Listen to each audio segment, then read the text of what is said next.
Today we are talking about Frank. You all remember him, that massive, terrifyingly fast red combine harvester from the first movie who chased Mater and Lightning McQueen through the dark fields. On the surface, he is just a funny visual pun. The creators love their visual comedy, and Frank is a classic parody of an angry bull. He even has a nose ring, and his exhaust pipes are shaped exactly like horns. He spends his nights guarding a herd of timid tractors that moo and chew grass. It all seems like a perfectly innocent, harmless joke. That is exactly what we are supposed to expect. But if you watched my previous deep dive on Who is Bessie Really, you already know that in this cinematic universe, nothing is entirely innocent. Beneath the shiny, nostalgic paint of Radiator Springs hides a completely different reality. And when reality shatters our expectations, things get incredibly interesting. If we apply the hidden rules of this universe to Frank, the angry bull joke suddenly stops being funny.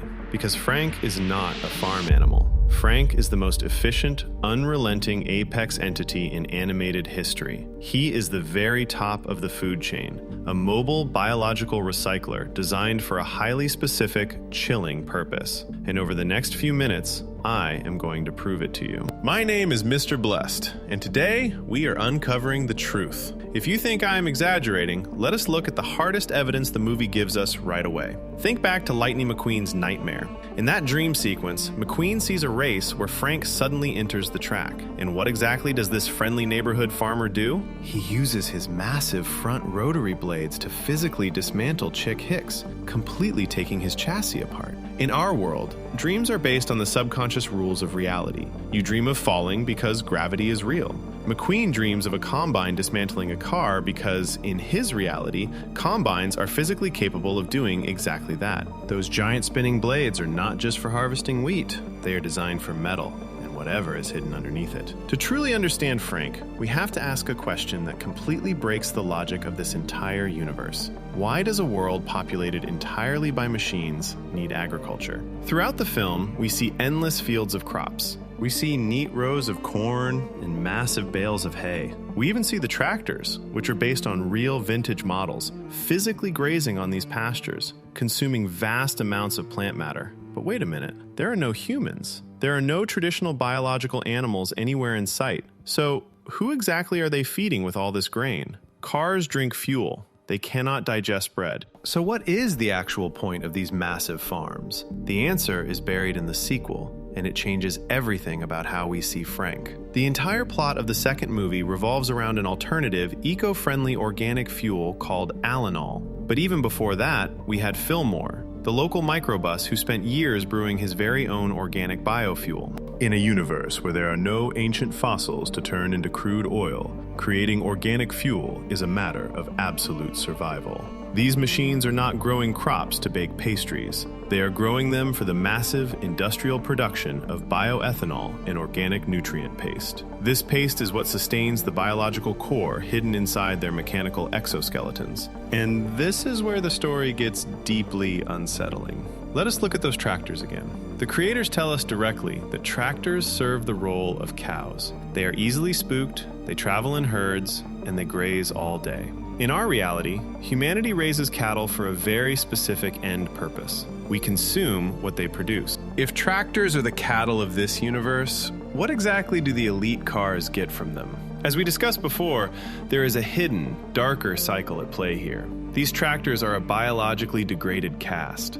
They spend their entire existence consuming plant biomass, processing it inside their engine blocks, and accumulating highly valuable organic oils en masse. They are quite literally being farmed, and when the harvest is ready, there is only one entity built to collect it. Now, you might be sitting there thinking to yourself, Mr. Blessed, this is just a very creative theory. Frank is just a grumpy, oversized farmer protecting his lawn. But the good news is, there is a right answer, and I have the official documents that prove the exact opposite. If we dive deep into the official lore encyclopedias like Meet the Cars or the Car Finder Guide, we find Frank's true specifications. First, his physical model is based on a real-world piece of machinery, the Case IH Axial Flow 7010. But second, and this is the absolute most important detail, officially, Frank is classified as an XXL Metro Actual Combine. Let us carefully break that specific name down. XXL Metro Actual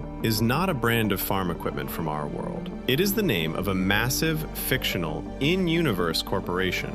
The word Metro Actual is a direct fusion of the words metropolitan and actual. This completely shifts the paradigm. This means Frank is not some lonely, independent farmer protecting his personal patch of land out of the goodness of his heart. He is the highly guarded property of a gigantic, metropolitan, agro-industrial monopoly. This monopoly is entirely responsible for providing megacities with processed, organic raw materials. Frank is not a farmer. He is a highly advanced corporate drone. His official character biography clearly states that he spends his days in the fields, harvesting, threshing, and cleaning the crops, and spends the remainder of his time strictly controlling the tractors. But knowing what we now know about the tractors acting as biological storage units, this daily routine describes a relentless, non-stop conveyor belt of biomass processing. He is the ultimate manager of a very dark supply chain. That point alone is incredibly important, but if you do not couple it with this next detail, the true scale of this secret is completely lost. I want you to look at the famously funny tractor tipping scene with completely new eyes. When Mater and Lightning McQueen sneak into the dark field, honk their horns, startle the tractors, and make them tip over backward, this is not just an innocent, childish nighttime prank. In the harsh, industrial reality of this universe,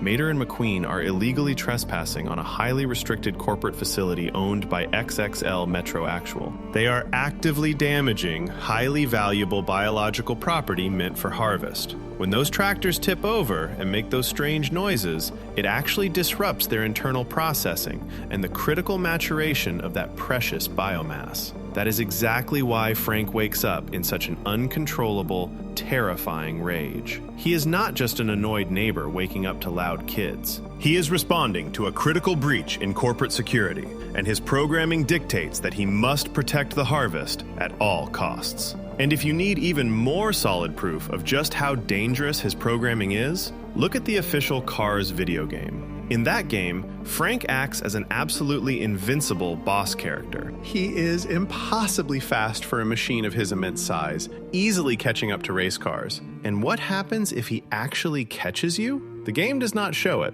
The screen simply goes completely dark. He is strictly programmed by the corporation to physically neutralize any biological or mechanical threat that jeopardizes the fuel security of their entire system. But if Frank is strictly focused on harvesting crops and managing tractors, why are regular cars so absolutely terrified of him? Why did Chick Hicks get dismantled in McQueen's nightmare instead of a tractor? Because Frank's functionality goes far beyond simple agriculture. He is not just a farmer. He is the cleaner, the liquidator of the forest. To fully understand the true depth of this nightmare, we need to look at a very specific deleted scene from the year 2002. This scene was completely removed from the final movie by direct order of the studio executives because it was deemed far too traumatic for the psychology of children. The scene is officially known as the Graveyard of the Lost. In this original concept, when Lightning McQueen gets lost in the dark on his way to Radiator Springs, he stumbles into a foggy, terrifying area in the deep woods.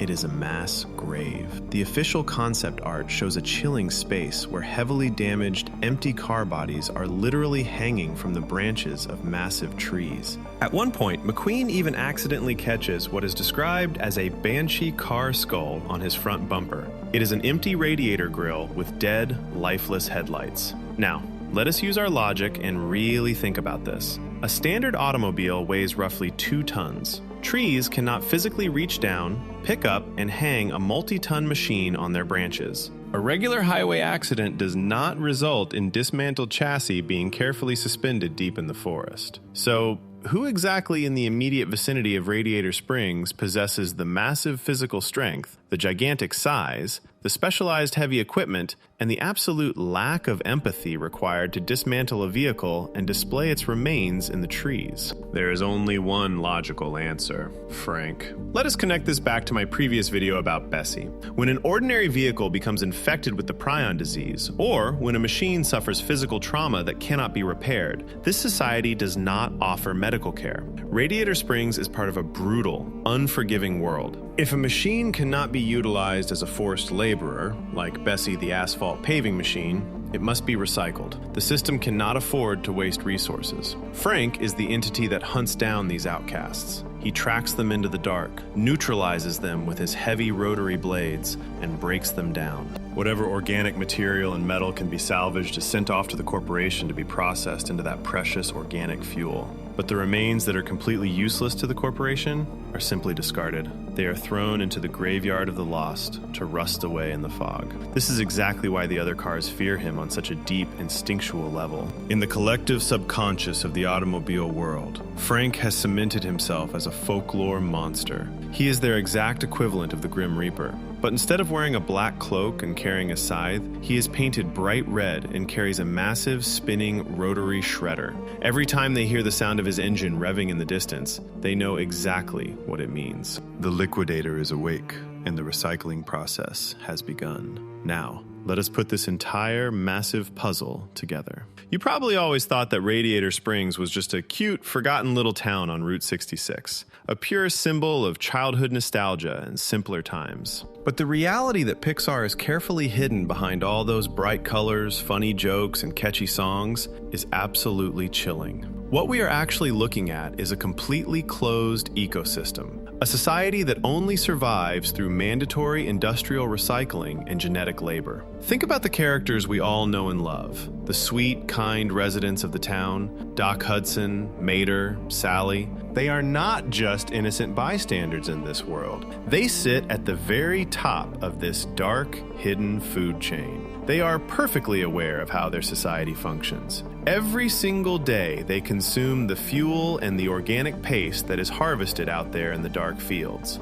They are the ones who benefit from the system that sends the broken, the sick, and the non-compliant like Bessie into eternal forced labor. They look the other way while entities are trapped inside heavy machinery and silenced forever. And what happens when someone breaks the rules of this town? What happens when an outsider trespasses? Or when someone threatens the organic food supply of their highly efficient society? They unleash Frank. Frank is the ultimate emotionless corporate golem of XXL Metro Actual. He is a perfectly programmed enforcer whose only purpose is to process both metal and organic matter into one unified, highly valuable resource. He does not feel anger. He does not feel pity. He only feels the drive to complete his designated harvest. Bessie was the ultimate victim of this mechanical world, but Frank is its relentless warden. They might have completely different designs and exist in completely different parts of the town, but they are both symptoms of the exact same post-apocalyptic nightmare. A society where biology has become a permanent prisoner of the machine, and where harvesting your own kind is just the standard, accepted rule of survival. When you look at the world of cars through this specific lens, the entire story shifts. The bright, sunny races, the shiny trophies, and the cheering crowds are just a distraction. They are the shiny paint covering a very rusty reality. The real system runs in the shadows, out in the dark, foggy fields, where massive, silent machines like Frank do the terrifying heavy lifting that keeps the neon lights turning on every single night. The idyllic peace of Radiator Springs is entirely dependent on the constant, unseen work of a giant red combine. Every time you rewatch Cars and smile at Mater's jokes, or the gleam of Lightning McQueen's fresh paint, remember exactly whose dismantled chassis paid for that peaceful illusion.